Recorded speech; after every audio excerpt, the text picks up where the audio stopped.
Hi, I just wanted to pop in and demonstrate reflexing flowers. It's one of my favorite things to do with tulips, and since we're chatting about tulips on the blog today, I thought it'd be fun to do just a quick little demo with some flowers I have in the studio.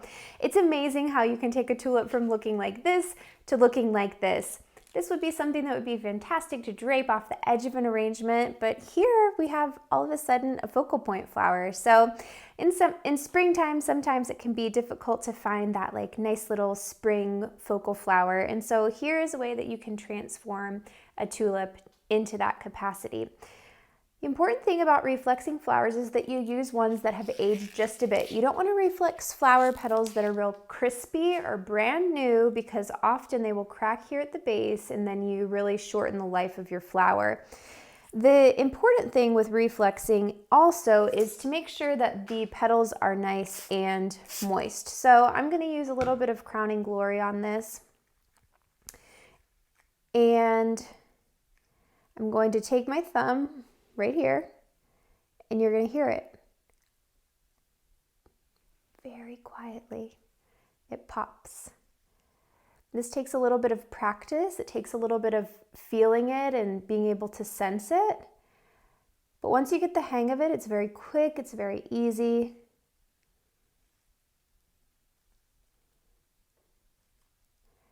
If you're concerned about vase life on your flowers, things like this, or you're just thinking about, oh, I don't know if I want to try that for something, I wouldn't recommend. I don't reflex every tulip that comes in. It's just if in an arrangement there's a perfect place that it's like, oh, I could really use a little bit of an extra punch, I'll pop it in up there. What I would not recommend doing is getting in flowers for the first time, reflexing every single one, you know, putting them out there, and it being the first time that you've ever experimented or practiced with it. This is something you need to get comfortable with, and you need to practice just a bit.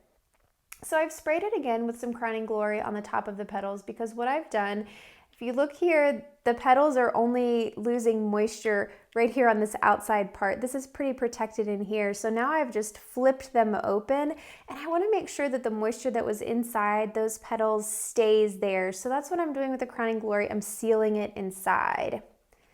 Let's do one more tulip, and then I also thought I would show you a couple of roses. That's another one of my favorite flowers to reflex.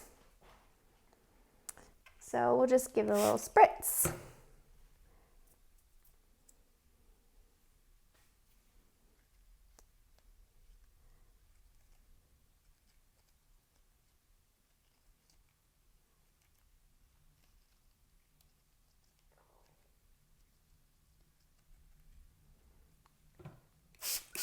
And final spritz.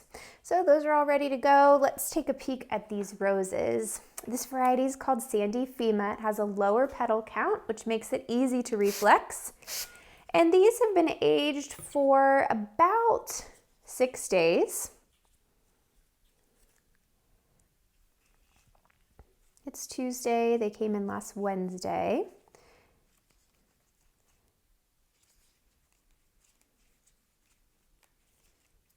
So I'm just going around the base and very gently tugging them back. You can do this with roses that are maybe at that 3-4 day stage, but much earlier than that, and they just look very obviously reflex. They don't look like a natural reflex. You can still do it. It's pretty.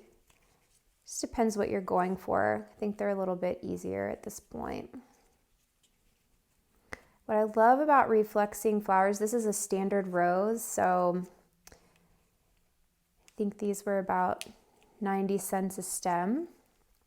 But I can get a garden rose feel by reflexing the petals and exposing this beautiful center.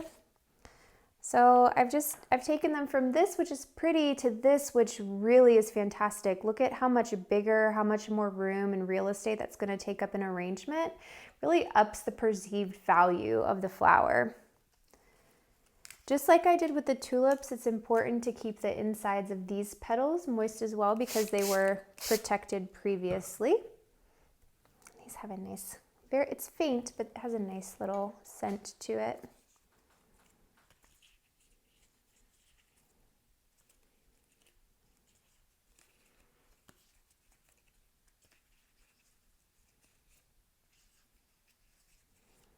Again, just be very careful of not cracking low in the petals. That's the most common thing that can happen, that can cause browning and petal wilting, things like that. Mostly it's because it's done too early.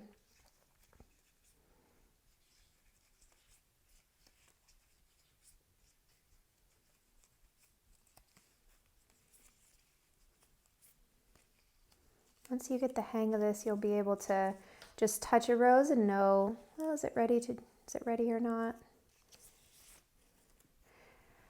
So see how this one doesn't look quite as natural in terms of the openness of it. So these petals right here, this is where I'm seeing the defined difference. So I'm just going to loosen these up a little bit. I'm going to bring this back, fluff them out just a little bit.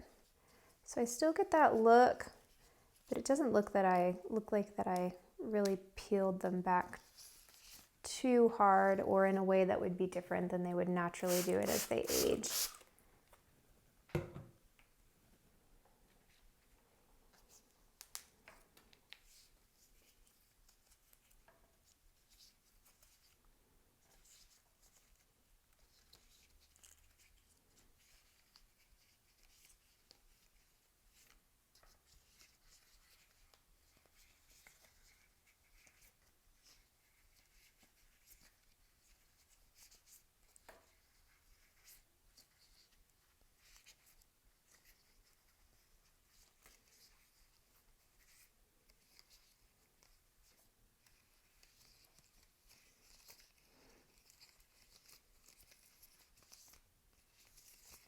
And just gentle movements like this, if you're working with ranunculus or some other flowers like that, just gently opening them.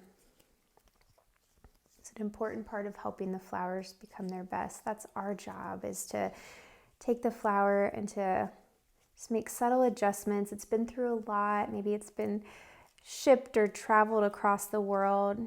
Needs a little bit of a pick-me-up. So there we go. I'm just reflexing them back a bit. It's more open than it was before, but it doesn't look unnatural. So there you have it, the reflexed roses and the reflexed tulips.